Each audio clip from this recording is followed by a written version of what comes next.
Copyright in these lectures is either owned by the ANU or a third party who has licensed the ANU to use it. Students may use the recording for personal study only. No lecture may be communicated online, copied or shared without the prior permission of the ANU.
Okay, good morning.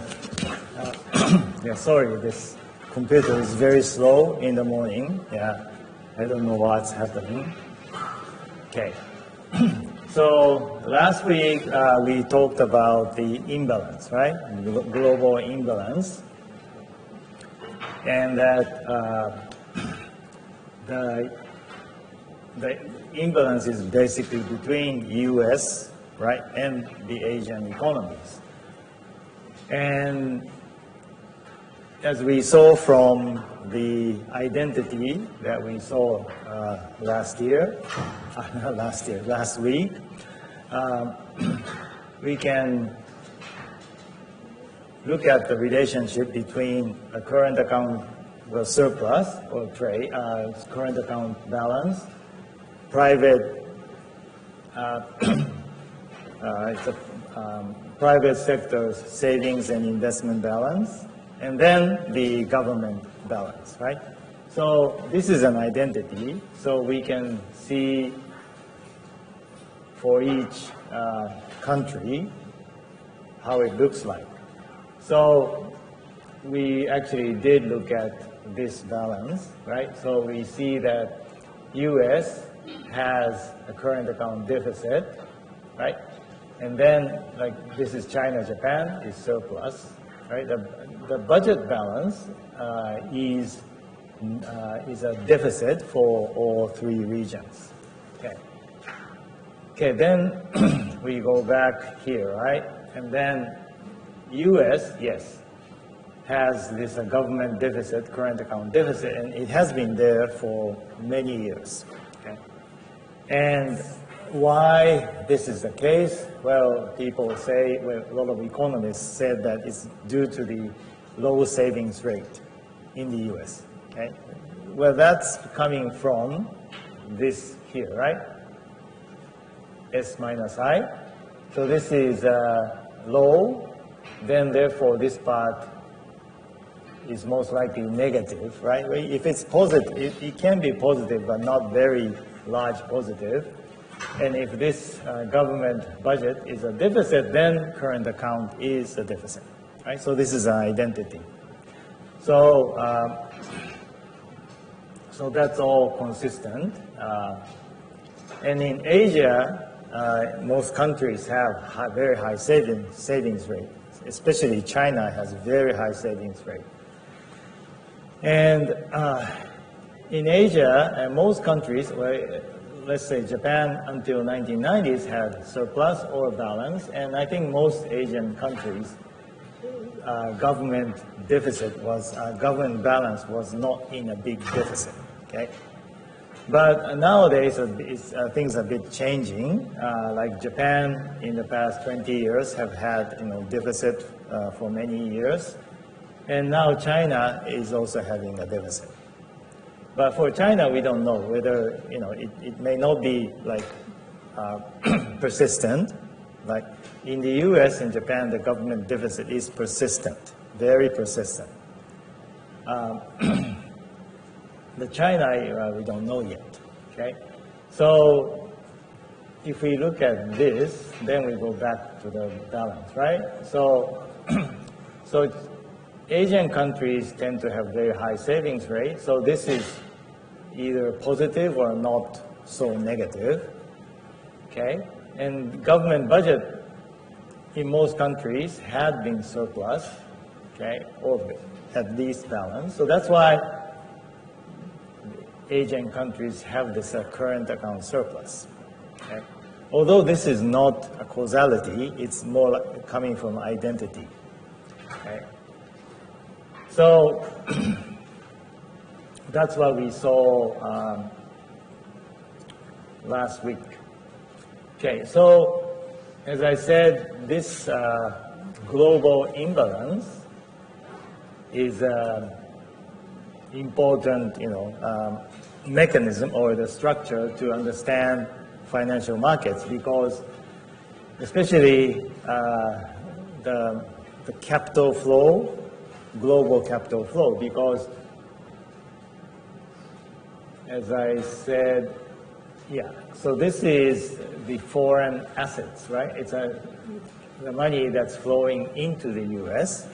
So as I said last week, because Asian countries have large current account surplus, right?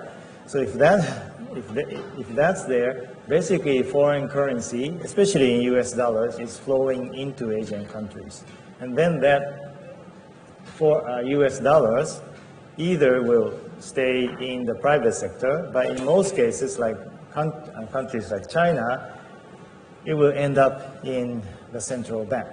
And the central bank will buy treasury bills, right? U.S. treasury bills, which means that the central government is buying U.S. deficit, right? Is financing the U.S. government deficit. So the money is flowing into the U.S. Of course, this picture, this graph includes the private investment as well. But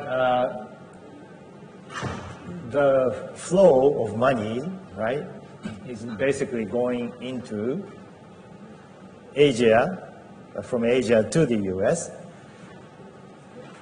And because of the trade, right, because it's a trade deficit for the U.S., trade surplus for Asian countries, so that's why with the trade, the money is flowing, right, into the U.S., into the Asia, and then it's recycled into the U.S.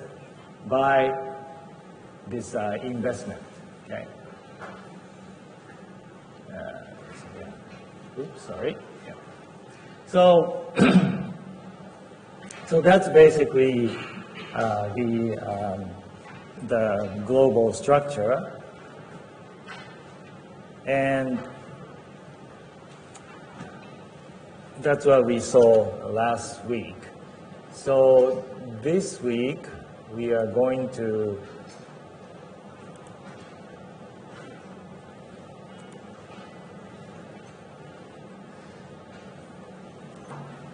that we're going to look at the financial markets in Asia, also in comparison to other countries or other regions. So first, this week we look at the overview of the growth and size of the Asian capital markets. And we look at the growth history, equity market, bond market, and currency markets. And then next we look at these Asian financial centers. So the big question is, can Asian financial centers take over London and New York? Or how closely they can catch up? And then finally, we look at this China's equity market, which has a very unique structure, okay? And it's changing, the structure or the institutional setting has been changing quite fast, okay? Yet it's still a big market, and then, you know, foreign investors like to invest in China. So that's why we look at China's equity market, because it has a very unique structure. Okay. Okay, so that's the outline, and then let's first look at the size, the relative size. And first we look at the equity markets. Okay, so this is, okay, I'll show you first 2010. The total market capitalization in US dollars is 55 trillion, right? And then if you look at the market capitalization, this is the market capitalization. Market capitalization is basically the total value, right, of the market, not the trade. Yeah. Right? Sorry? Oh, is this lecture 3? Oh, sorry. Okay.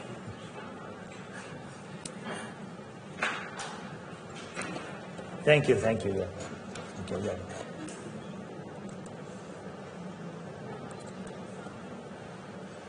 Oh yeah, currency, yeah, sorry. Yeah, that's what I said, yeah. I said we look at currency, yeah.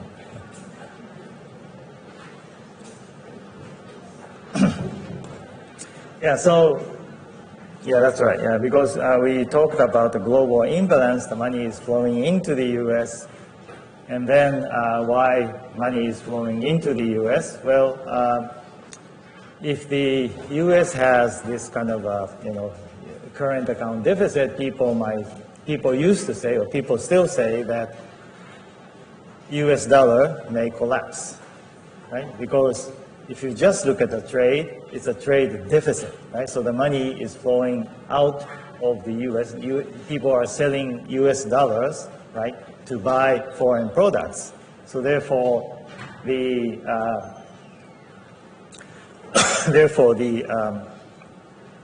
if you look at just the trade, U.S. dollar is being sold, so therefore the value goes down, right? And then people buy foreign currencies. Right? So if the U.S. wants to buy products from China, they need effectively renminbi, right? So then you have to sell the U.S. dollars and buy renminbi, right? So that's why if you think of that, then the U.S. dollar should go down, right, or collapse, right? And U.S. has had this current account deficit for many years. So why don't people, why doesn't U.S. dollar collapse? Well, it doesn't, because everyone is investing in the U.S. That's what we saw, right, from this imbalance. The money is recycled into the U.S. because due to the capital flows. So that's why this currency. That's why the U.S. dollar's value is, sustained. But then it's a big issue. It's not just an economic issue, but it's also a political issue, as we know, right? So that's why we want to look at this currency issue.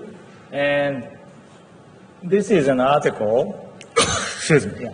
This is an article written by Dooley, Folkers, Landau, and Weber. And the name is The Revived Bretton Woods System, okay? And this article is, in your readings. It's not, if you read this article, it's not very clear cut. Yeah, the way the writing style is not very clear cut.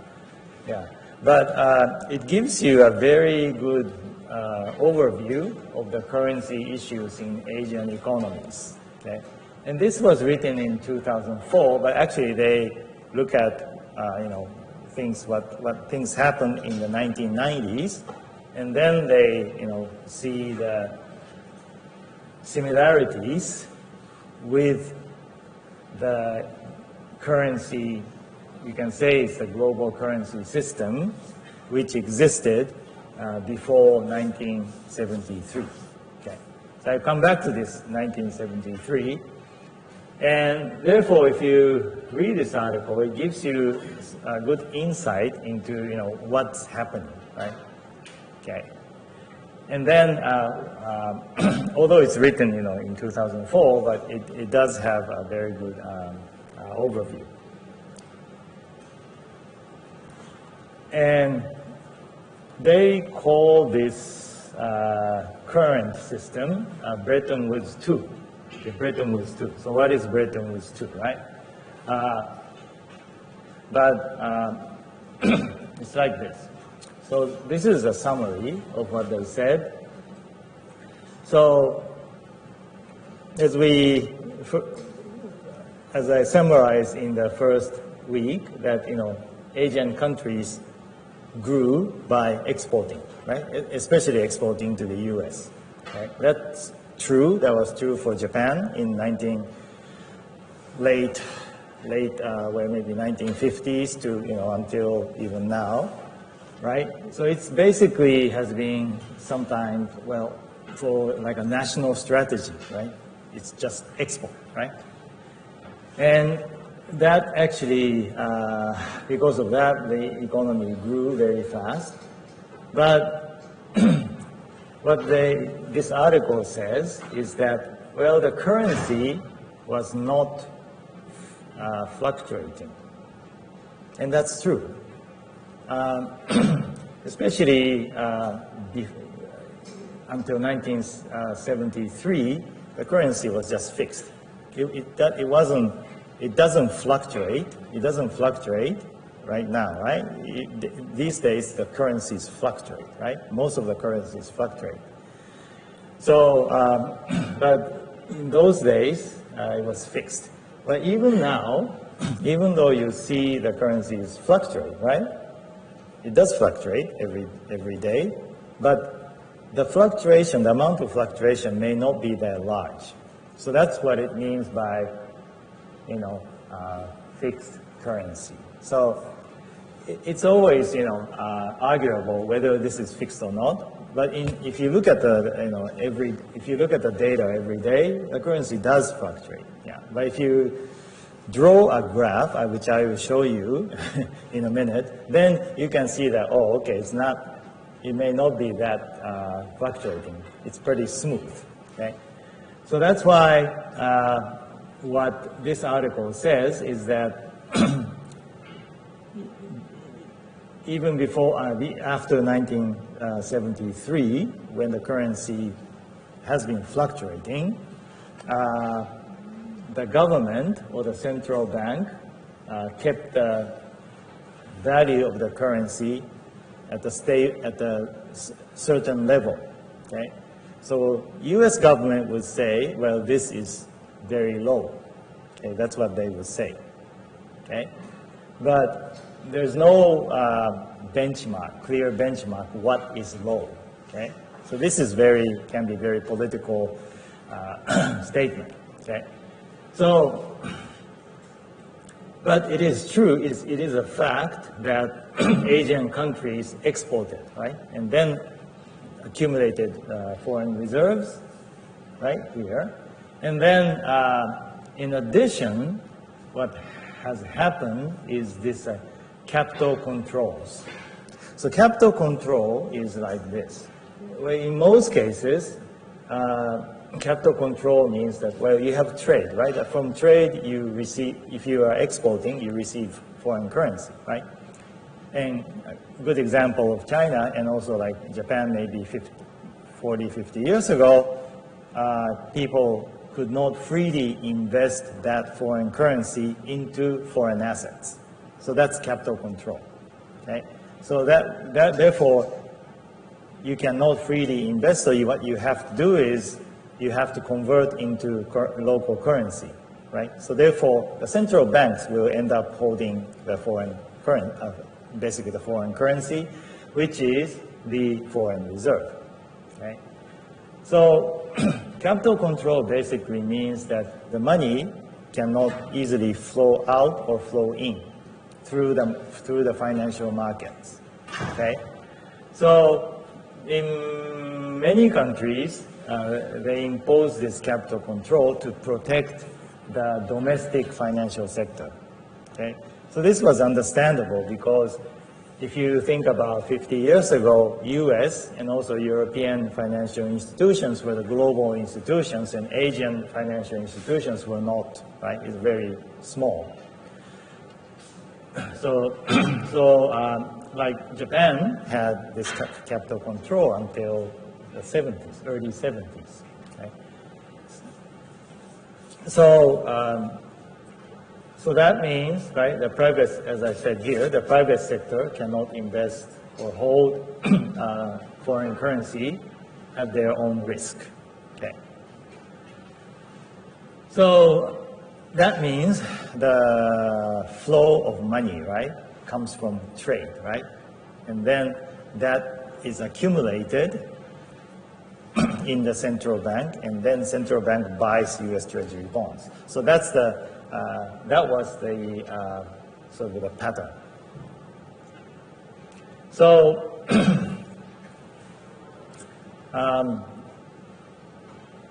so this is how they look at Asian economy,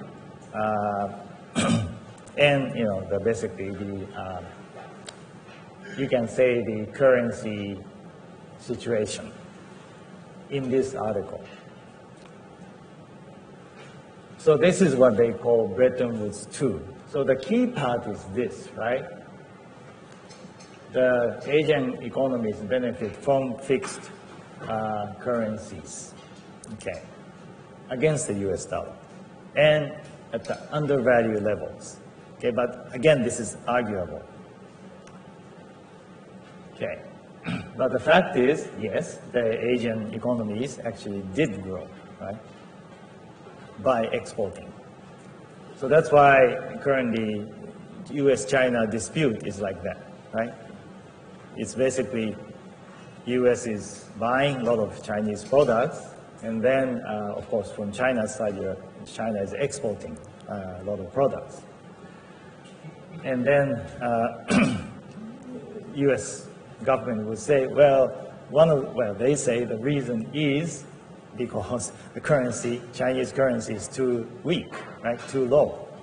That's why, since the currency value is low relatively to the US dollar, Chinese products can be bought cheaply in the US. Therefore, US people buy a lot of products, right? So that's why you can export. And this is the same logic that was applied to the yen in the late 70s to the 80s.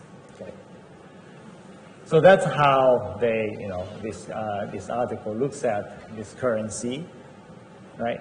Okay. Now, this is what they call Bretton Woods 2, but then what is Bretton Woods 1, right? So that's why to understand Bretton Woods 2, it's probably good to look at what Bretton Woods 1 was, okay? So this is, as I said, this is a system that collapsed in 1973. So when did it start? It started in 1944. This is right after the Second World War. And then this is when they established the IMF and all these, international institutions. And then this Bretton Woods was an important sort of international financial structure. And the important thing is this, okay? Because at the end of the Second World War, U.S. was the only country, and also the largest, right? That's probably at that time as well. U.S. was not basically damaged, the economy, right? And also the country was not damaged by the war, right? Other, like Europe, Asia, was all, in chaos. So US dollar basically was the strongest currency at that time. Okay. So then everyone used US currency for, international trade. And what this Bretton Woods did was to basically fix the value of all the currencies. Euro, in those days, there was no euro. There was like Deutschmark, pound, French franc, lira, all these European currencies, and the yen, and they were fixed to the US dollar. Okay, so they fixed the value of the yen, for example, at $360 per US dollar. So $1 can buy 360 yen, 1 US dollar. Okay, and that value of the dollar was fixed to the value of gold, which was $35 per ounce at that time. Okay, so that's how they sort of, established this international financial system or international currency system. But again, the key thing was the strong, U.S. economy was very strong, so the U.S. economy was strong, and people had faith, right, in the U.S. dollar. So as long as you hold U.S. dollar, it was a safe currency because it was fixed to the gold, okay? So now, how much is gold? 1 ounce? How much is the gold now? Do you know?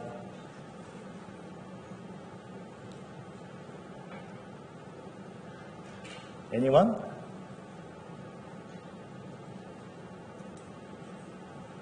You should follow the market more, right? You should follow the internet. You should not follow Pokemon all the time. You should follow the currency.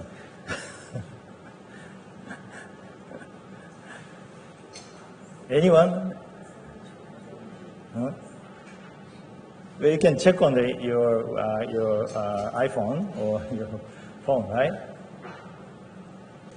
It went to I think around the GFC or after the GFC, the peak was around $1,900. I think it went close to $1,900. Okay. So even now, it's over $1,000. It's about $1,300, right? $1,300. At that time, it's $35. Okay. What is the value? What is the value of yen against the U.S. dollar now?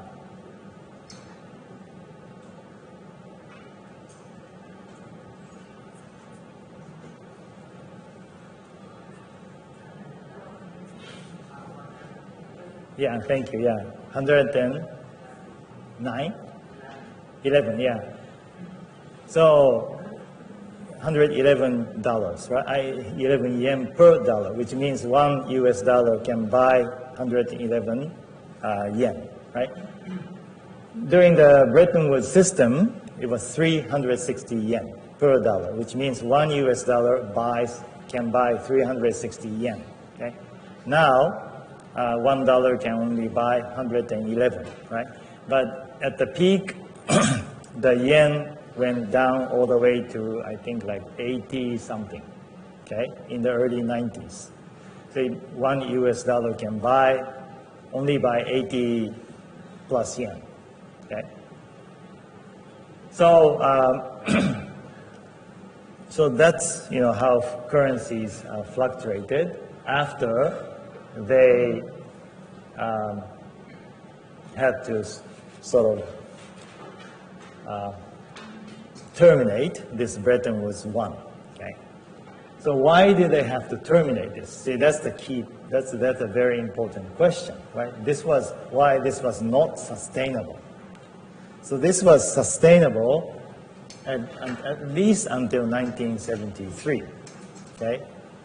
Until maybe early 70s, but it was not being sustainable. So therefore, this system collapsed. This international currency system collapsed. Okay. So to understand this, this is a very good movie to watch. Have you seen this movie? Yes? Yeah. This is one of the earliest James Bond movies. And this was I think it was in 1960, early 60s. Okay? Probably around 1963, 64. So that's under the Bretton Woods system, right?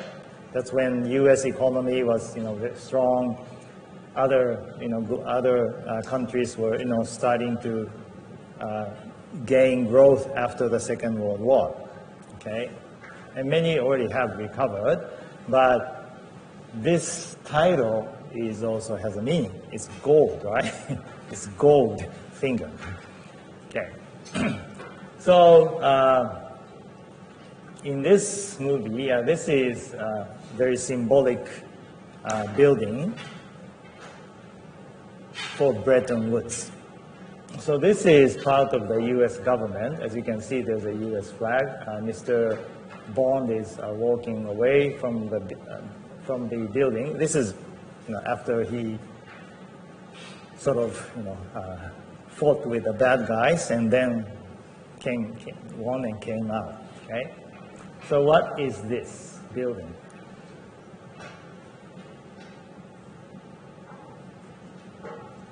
Anyone have an idea? It looks like Federal Reserve, but it's not.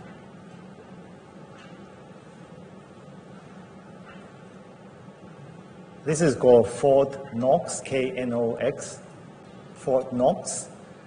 So this is, remember, this is Bretton Woods system. US dollar was backed by gold, right? You remember this? US dollar was fixed to the value of gold, $35 per ounce, which means that if you held US dollars, right, you can convert this into this gold at $35. Okay, 1 ounce of gold, right? So, $35 per ounce, so that's $1. So that means your US dollar, which you hold a bill, right, paper money, is guaranteed to be converted to gold, right? So then, if the US central government issues gold, then issues US dollar, what do they have? Well, they have to have gold, right, to issue US dollars, right? So they need dollars. They cannot issue US dollars, this paper money, without having gold. So that means they have to keep the gold somewhere, and this is where it was. See? You can see the gold stacked, right, behind Mr. Bond, right? So, so this is why the, under the Bretton Woods system, US dollar was backed by gold, and gold was kept in Fort Knox. Okay? And this movie, right, there's a bad guy. I forgot the name of that group, but it's an organization that tries to take over the world. right? So how do they take over the world? Well, it means that they're going to, challenge the U.S. government. So if they contaminate this gold with poison and make it so the U.S. government cannot use it, right? Then U.S. dollar will collapse, right? So the bad guys in the movie, what they do is they collected gold, right, from around the world, and then they were going to contaminate this U.S. gold, right, so that they can take over the global economy. So that's basically the plot, okay? But this was available, this kind of plot is only available under the Bretton Woods system, right? So that's why this movie is, is an interesting movie. The background is interesting, but once you know about the Bretton Woods system, you will probably enjoy more, right? Okay, yeah, so what happened to this Bretton Woods system, there was this, around early 90s, especially, 1971, there was a loss of faith in the U.S. economy and U.S. dollars, okay? So after the war, the U.S. economy was the strongest, right? Everyone wanted to hold the U.S. dollars. The U.S. dollar was basically the only currency that was used internationally. So what went wrong with the U.S. economy is this. It's basically, I think it started with the Vietnam War, okay? And then because of this defense expense, there was this high inflation in the U.S. And then at that time, the U.S., I think, trade started to have, a large deficit. The deficit started to increase. So, so what happens if the U.S. has very high inflation? Well, if you hold U.S. dollars, right? And if the U.S. has very high inflation, if you want to buy U.S. products, the price is becoming higher and higher, right? So the value of your U.S. dollar is going down. You can say that purchasing power of your U.S. dollar is going down because the U.S. products are, increasing in price because of the inflation. So, so therefore, but the thing is, right, the major trading partners with the U.S. had this fixed currency, right? Fixed currency. So that's why if you had to buy products from the U.S., you have to pay more and more, right, as the U.S. price goes up. So that's why U.S. trading partners, major countries, said, okay, rather than holding U.S. dollars, I'd rather hold gold. Okay, so that's when all people around the world, or you can say most governments and around the world, started converting U.S. dollar into gold. Okay, so you can ask U.S. government, okay, I want the gold rather than holding U.S. dollar. But under the Bretton Woods system, the U.S. is obliged, right? U.S. government is obliged to change, right? Exchange gold for U.S. dollar. But then, since everyone did that, the gold reserve went down. And then U.S. government, at that time, the President Nixon, Richard Nixon, got worried. And then he said, no more. So that's when he stopped the convertibility of U.S. dollar to gold. Yeah, so, but you probably heard of Richard Nixon for other things, right? He had a big scandal, right? He had to step down, right, as U.S. president. Yeah, he wiretapped the Democrat Party's, I think, this office, right? He's a Republican, right? like Donald Trump, but then he wiretapped, right, into the telephone and all these things, into the, I think it was the Democrats' office. So, and then he was impeached. Impeached means he had to step down, yeah, as the U.S. president.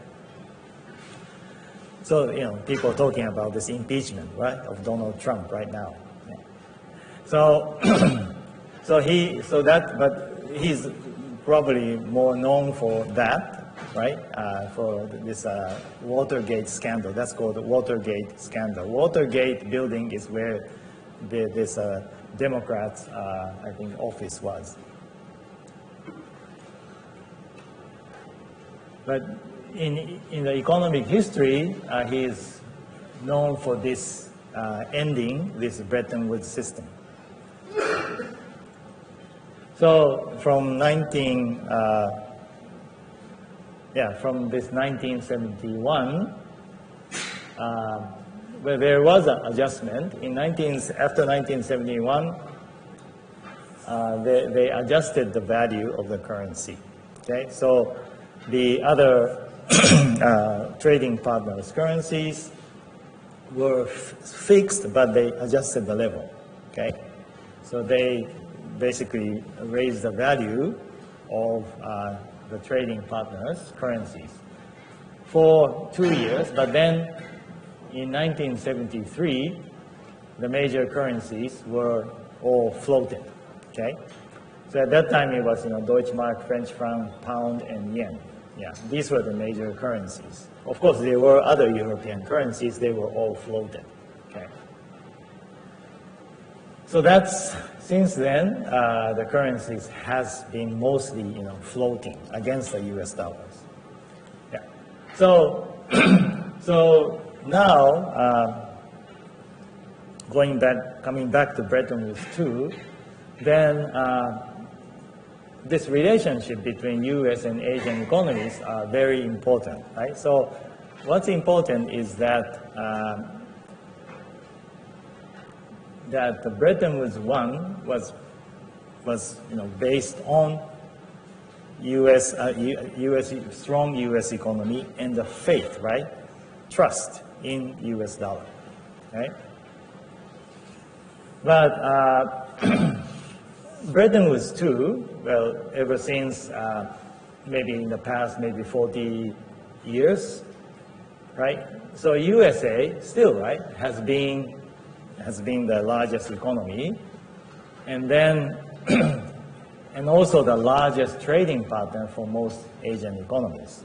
Okay, so therefore, if that's the case, it has been beneficial to stabilize the value of Asian currency against the U.S. dollar for most Asian countries, especially when you are exporting, right? Yeah. So that's what happened. If you look at each of these, Asian countries like renminbi, Hong Kong dollar, Malaysia ringgit. Hong Kong dollar is extreme, right? So it is actually effectively fixed to the U.S. dollar at 7.8 Hong Kong dollar per U.S. dollar.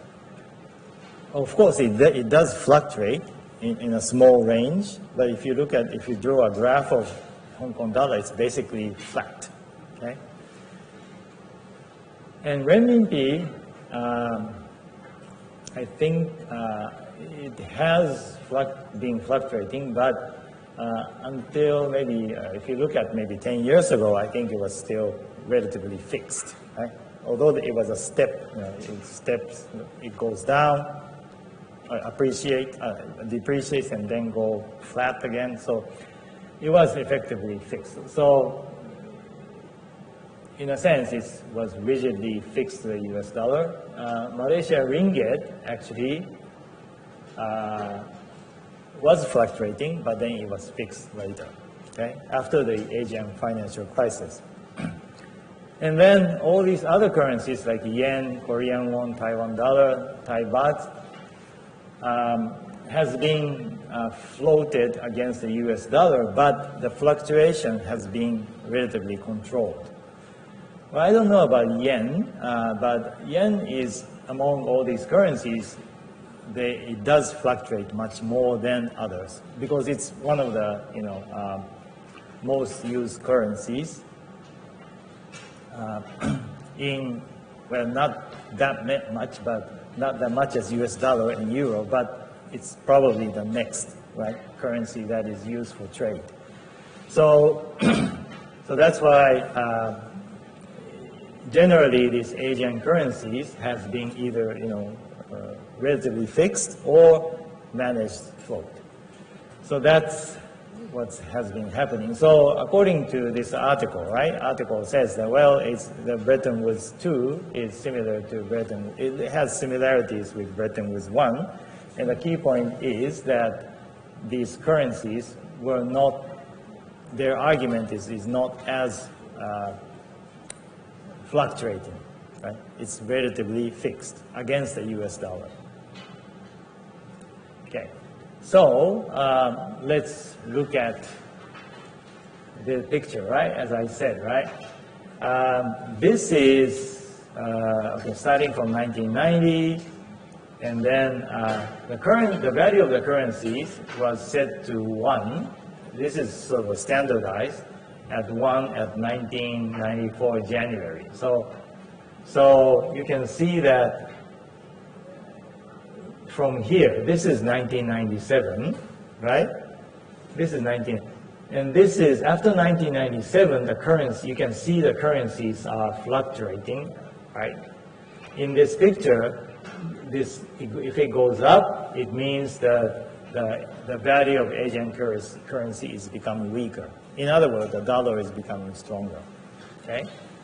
But you can see that but this big spike is Thai baht. This is just at the time of this Asian financial crisis. That's when the speculators attacked Thai baht.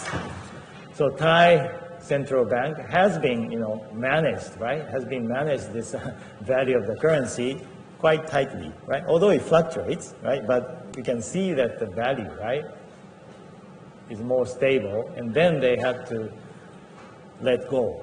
They could not sustain that value, so therefore the Thai baht collapsed. In this direction, the US dollar is appreciating against the Thai baht. The red line is Korean won, similar, and the others are this is Taiwan dollar and this is Singapore dollar and the yen. But most affected at that time was Thai baht and Korean won.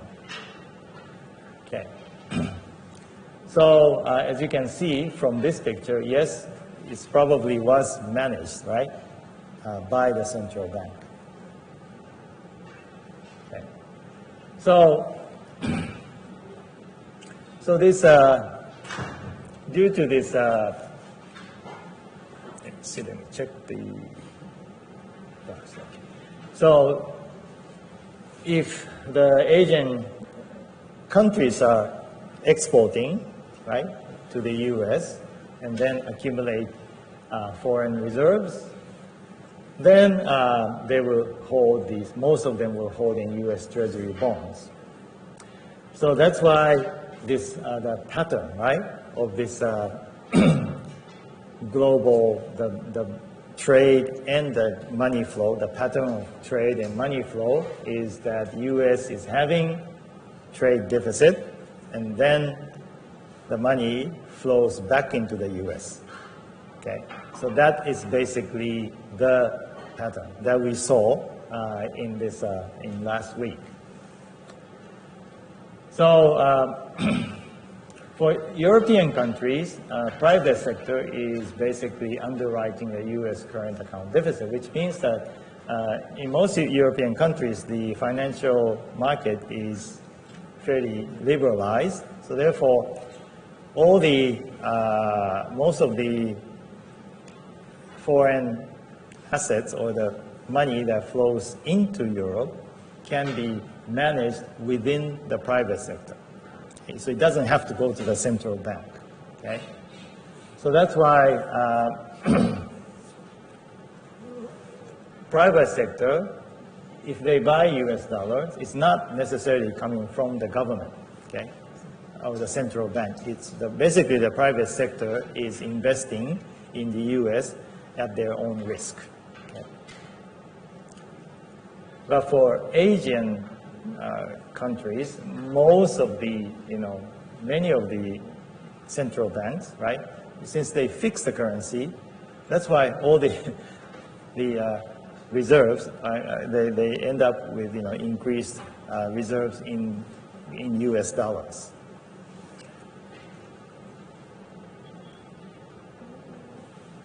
And that's partly because they have capital controls, right? Because if you have capital controls, the private sector cannot freely manage their foreign assets or liabilities at their own risk. Okay. Yeah, so as I said, right, so capital controls.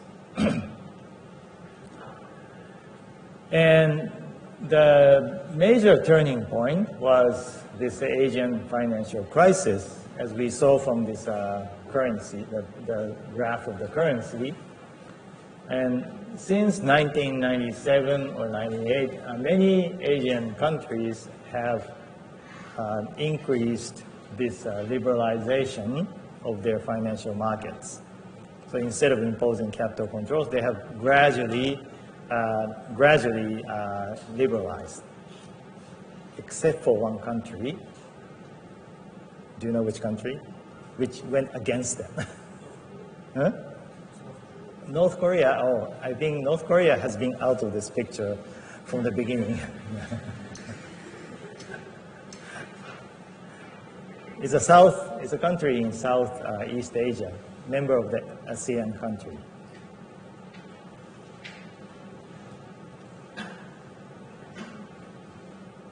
Next to Singapore. Malaysia, yeah. So Malaysia, actually, at that time, Dr. Mahathir was the prime minister. And yeah, obviously he was upset with this foreign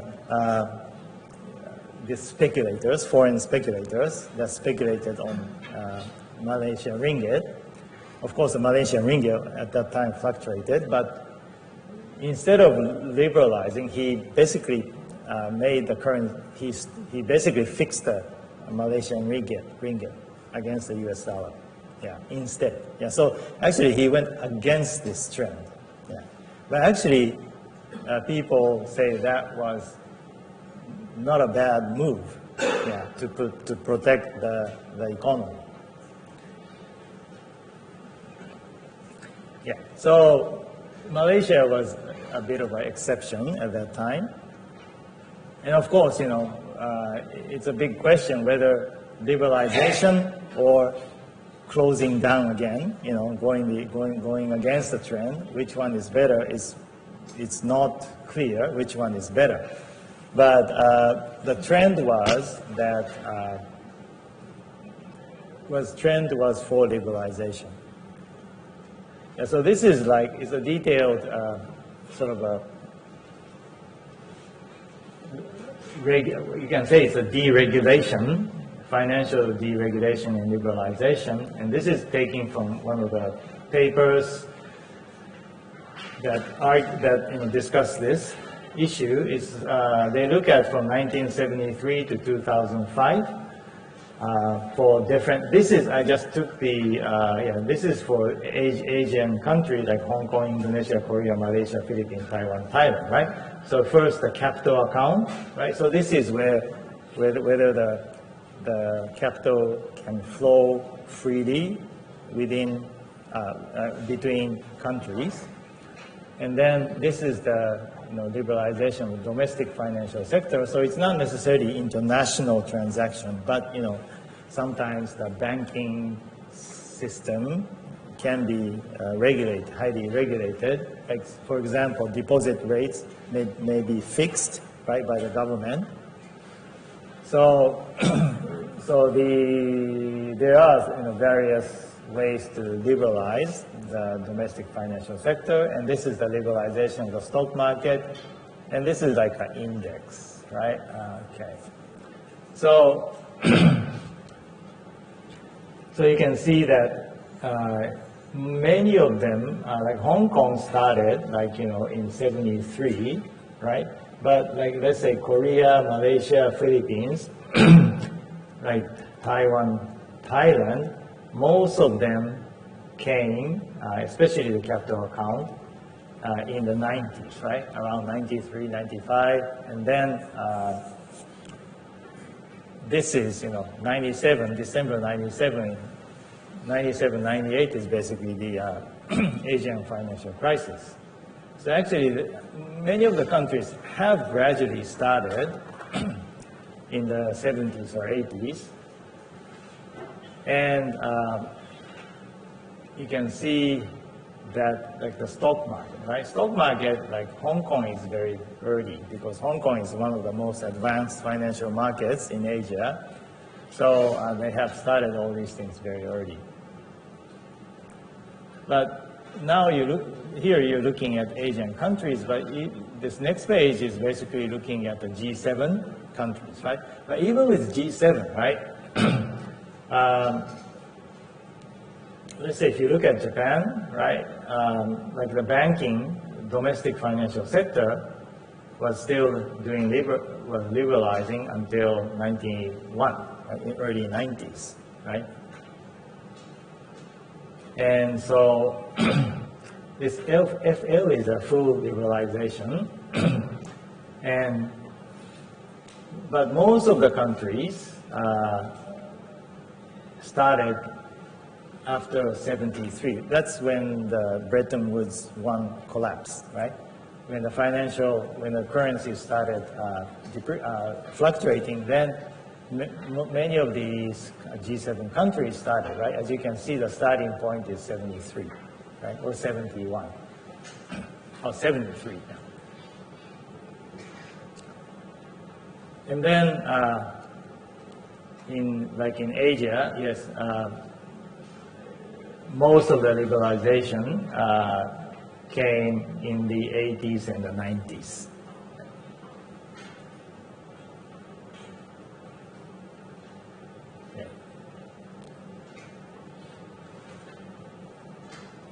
Okay, so so this is sort of a a closer. Let me see. This is let me see. The previous one was it's the same thing. Basically, it's the same, but it ends in 2002. But here, this one. Further continues until 2017, okay? But now I have I have included Chinese yuan. We didn't have renminbi in the previous picture, but now I have included the renminbi, okay? So as you can see the renminbi is quite managed, right? Well managed. If you can look at compare with other currencies, right? So this is this is Thai baht, Korean won, Taiwan dollar. This is the yen. The green one is yen, and then this is Singapore dollar. Is quite stable. Yeah, as you can see, right? It's quite stable. So so this is how it looks like. So if Donald Trump looks at this, if he looks at this graph, he says, "I told you," right? He might say something like that. See, it's controlled. Yeah, so it is managed. Yeah. But as you can see, it has been gradually becoming stronger, right? Right from here, yeah, from here. This is when it was like 6 point something against US dollars at this point, right? And then it started becoming gradually strengthening. Yeah. So Singapore dollar is fairly stable, right? Do you know why? Yes?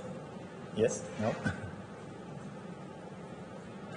Singapore dollar is managed currency. It's not freely, well, it does float, but it's managed as a basket of other currencies, trading partners, okay?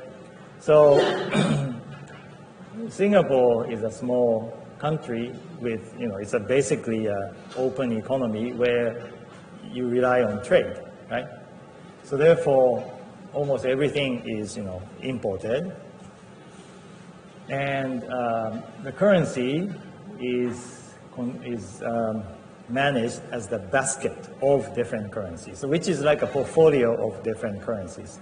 And the weight is not known, okay, which means the government, the Singapore government or the Singapore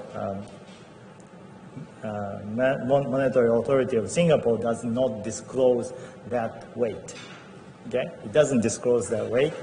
People say you can figure out if you do a regression, right? If you take the time series of the data, Singapore dollars, and then there are ways to figure out, but the weight can change, yeah. But we don't know the weight, but it is managed against the trading partners. So obviously US dollars, right?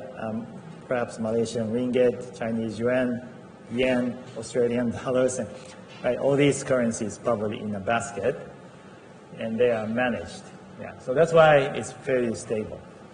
Okay.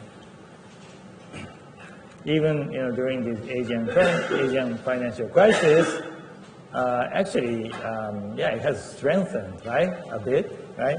Although it did go up, it did weaken a little bit. It's only a little bit, right?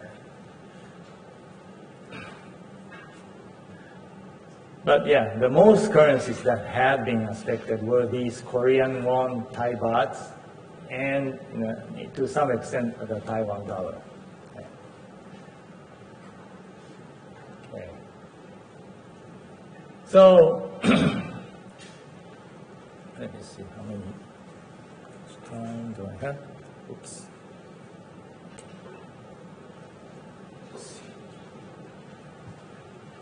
Just check how many. Okay, I have to talk about the yuan. Yeah, okay. I talk about the yuan on Thursday. Let's see. Yeah. So, okay. I still have time. Yeah. So, so this is like Thai baht and Korean won was basically attacked by the speculators. Okay, so you could, if you think about what the currencies were, these currencies were before, right? 1997, it was obviously, well, not fixed but managed, right, against the US dollar.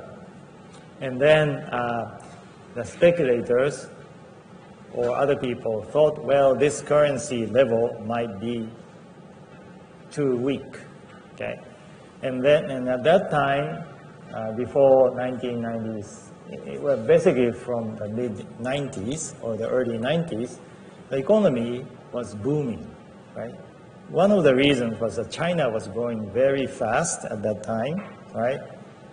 And then the whole Asia was growing very fast at that time, yeah. Except for Japan. Japan had big problems in the mid-90s. But other than Japan, the Asia was booming, okay? So in other words, and also the economy was booming, and the currency was relatively fixed, right? But when the economy is booming, what happened to these like Korean won and Korea and Thai was that they were having a trade deficit, okay? Because the economy is booming, so they are buying a lot of products from abroad, right? So therefore, and the exchange rate is relatively, is fixed, right? So therefore, oh, sorry.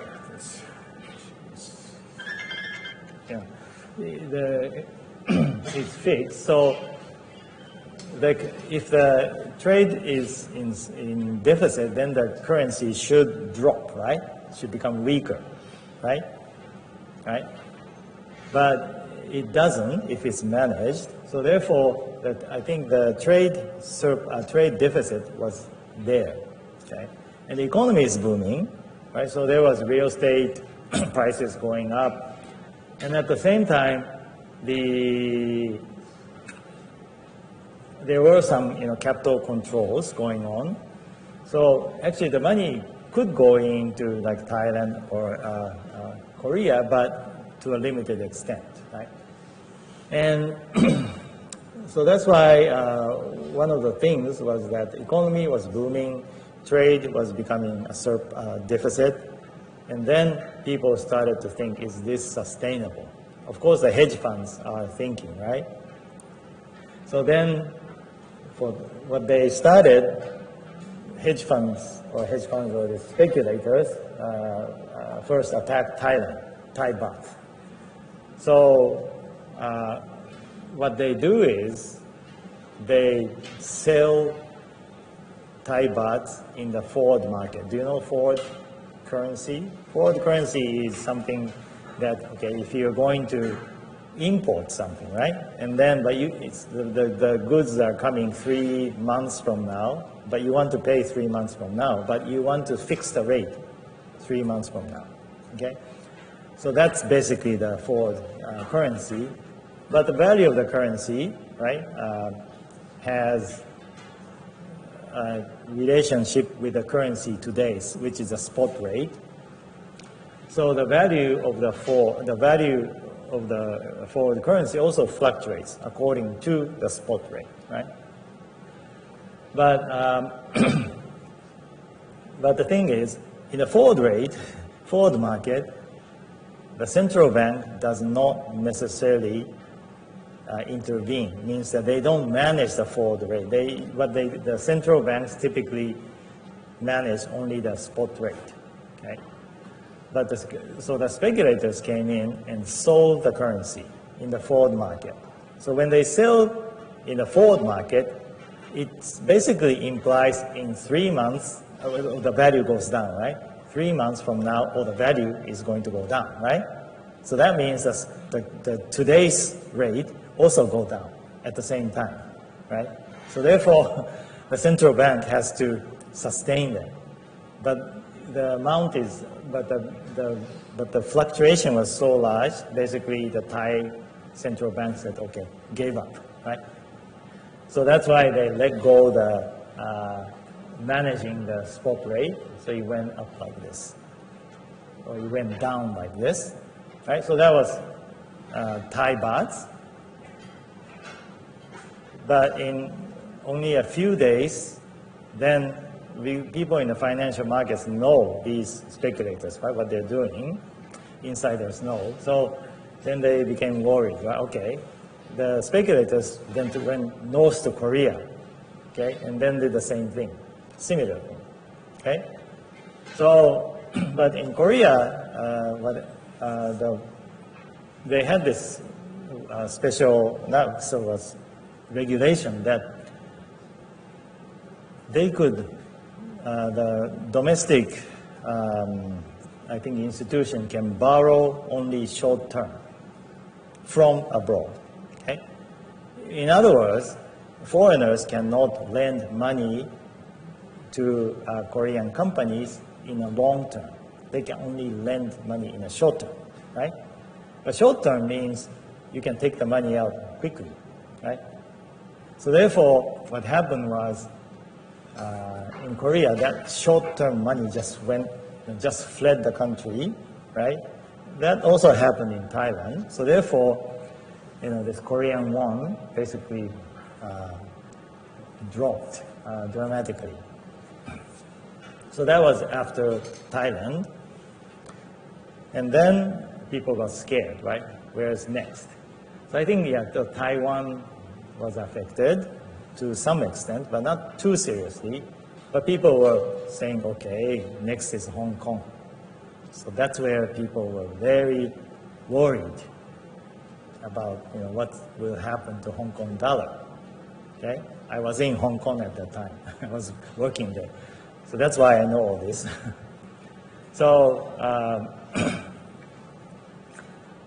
So people thought at that time these people will attack the Hong Kong dollar, and they faked it. Okay, the speculators faked, and they are very clever. Okay, so again they came to the forward market. They sold the Hong Kong dollar. Okay, so the Hong Kong dollar in the forward market went down. Okay, went down. So that was very scary. So the next we thought might be the spot rate, right? The Hong Kong dollar spot rate. But at that time, the Hong Kong MA, the monetary authority, said, well, we have enough Hong Kong dollar is pegged to the US dollar. So therefore, it's like the Bretton Woods system. Hong Kong government has more than enough US dollars. So even everyone exchanged the Hong Kong dollar to US dollars, they still have US dollar left. That's what they said. Yeah. So basically, because of that, people then, in the end, they didn't have to panic. Okay.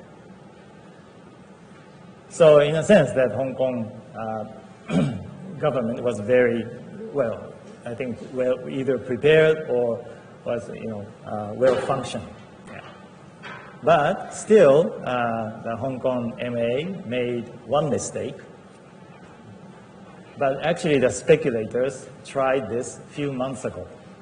Okay, how the Hong Kong MA would react if someone attacks.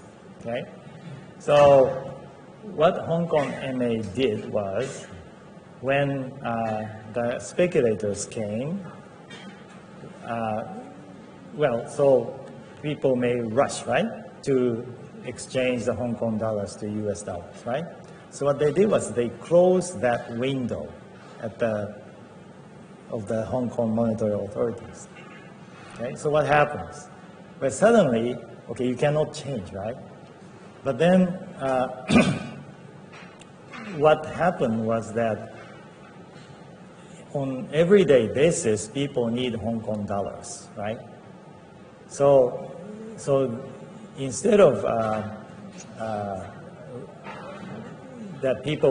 instead of selling, right, Hong Kong dollars and then exchange for US dollars, what happened was there was lack of Hong Kong dollars that was necessary in the market, because people have to settle the transactions, right? So you need Hong Kong dollars. But then if the Hong Kong MA closes that, then they didn't have enough Hong Kong dollars. The Hong Kong dollar interest rate shot up, like I don't know, maybe like 40% or something, okay, in one day. So what happens if the Hong Kong this interest rate shoots up? What happens to the financial market?